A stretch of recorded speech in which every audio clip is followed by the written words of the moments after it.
Welcome back to another episode of the Nightly Brew. We're continuing on with our interviews with elective teachers. Today we're in the music wing talking to Mrs. Oshier. And now we're welcoming Miss Oshier to the Nightly Brew. Thank you so much for talking with us today. Thank you for having me. So what classes do you teach here at RFA? I teach string orchestra, symphony orchestra, and then a section of music in our lives. What is the difference between string and symphony orchestra? Well, both classes are offered to 9th, 10th, and 11th and 12th graders. String orchestra, anyone can get into that group. You don't need prior experience. String experience is preferred, but if you're new to RFA and you want to play a string instrument and you never had, that's the group to join. Okay. And then symphony orchestra is our audition group. And that is for students that have been playing for quite some time, about 3 or 4 years of experience, or maybe even more. And that is for students who want to expand their playing, grow, and take their playing to the next level. Right. So for a kid that may not want to play an instrument, what other music electives are offered here? Well, if you like to sing, you can join chorus. Mm-hmm. We have 2 great groups here. And then we also offer Music in Our Lives, which is a music appreciation class. And we offer music theory and music history as well.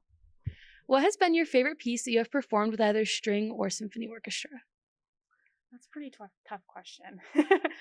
I'm really enjoying the pieces that we're working on right now for the upcoming concert in March. We're playing a lot of current hits. So for symphony orchestra, we're playing Sunflower by Post Malone, 7 Rings by Ariana Grande. And then in string orchestra, we're doing themes from different movies. So they're learning how to play Pirates of the Caribbean. And then a medley from the DC Comics superhero movies, which is really fun. Yeah, those are really fun. Do you have any advice that you would give to any student that would be thinking about playing an instrument in high school? Yeah, I would say go for it. It's never too late to learn an instrument. And if it's been something that you've been thinking about, or even if you played maybe in middle school and you stopped playing for a year or 2 and you want to join back again, I would say go for it. Don't hold back. And it's never too late to learn an instrument. If it's something that you're interested in, you can talk to your guidance counselors or come down to the music wing and talk to myself or any of the music teachers in the department. Well, thank you so much for talking with us today and teaching us more about your classes. Thank you so much for having me. We'll see you next time on the Nightly Brew.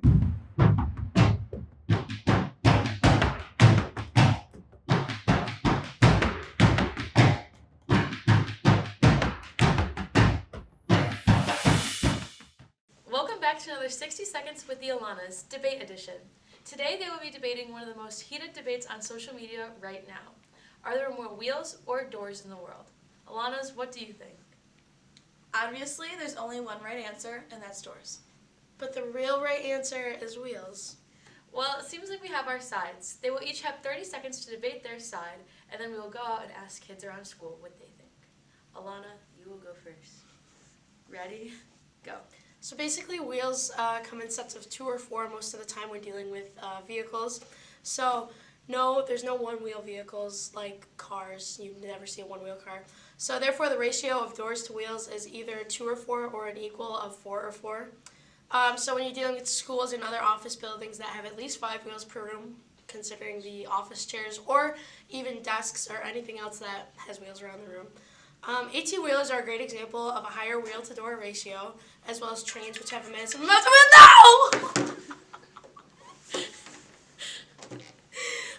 Oh, no, that was so... Alana, are you tried to prove your side, but it just, you know...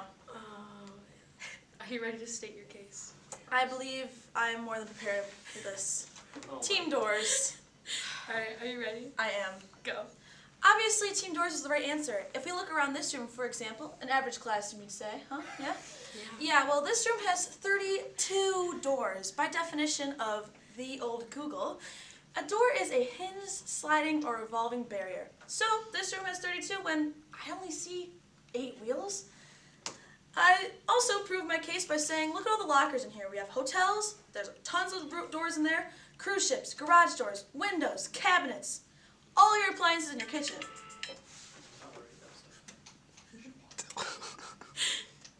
Well, now that we've looked at the Alana's sides, let's go out and see what some people around the school think. Do you think there's more doors in the world or more wheels? Wheels, 100%. Alan, are there more doors or more wheels in the world? There's more doors in the world because coffins have doors. That's right. And there's a lot of dead people. See? Richie knows. Doors. Thank you.